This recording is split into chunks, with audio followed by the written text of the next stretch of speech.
Achievements of second language acquisition research. So, what have been the successes that we can count on from these theoretical perspectives and the research that has taken place or triggered by these perspectives?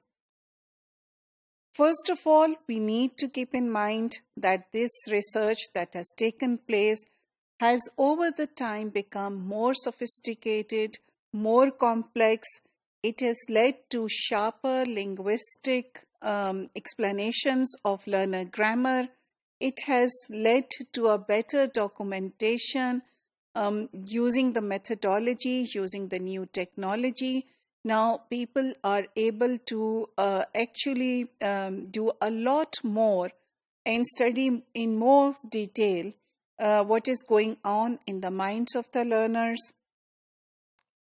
For instance, if we take the cognitive perspective, we have these information processing models to grammar learning. We have, for instance, remember Anderson's ACT model that explains how fluency occurs. We have been told by the Connectionist models that somehow using computerized models has actually transformed our way of looking at grammar learning. We have the functionalist tradition that is talking about the importance of language in looking at language as action, speech acts, and how learners perform different functions with the language and how does it evolve their language learning. We have sociolinguists. We have variationists who are looking at different variety of languages. We have people under sociolinguistic research. They are looking at how the link between form, context, how does it change over time? How do the learners actually pick up different aspects of the same language depending on their social identity or the identity that they want to negotiate or they want to assert? So the significance of the context, you have under the socio-linguistic perspective again, the importance of learner engagement, the concept of investment.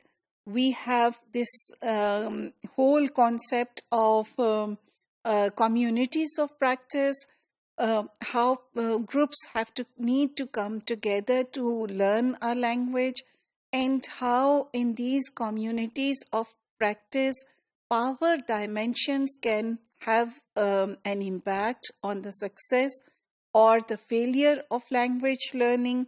We have it has drawn attention to different influencing factors that are there in the context, but these are not stable factors.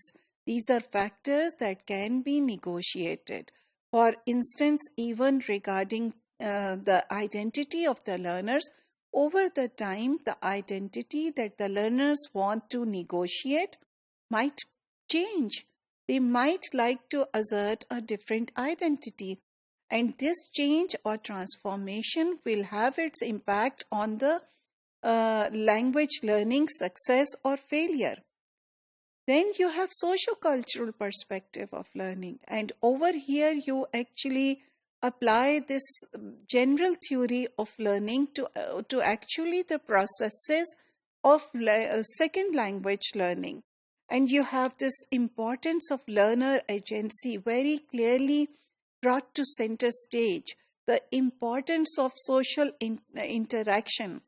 So we have researchers who say that learning actually happens within the social interactions and it's not a result of it. You have this concept of ZPD, zone of proximal development. So it would not help for people to actually try to help children or for teachers to help children if the learning material is beyond the level at which the learners are.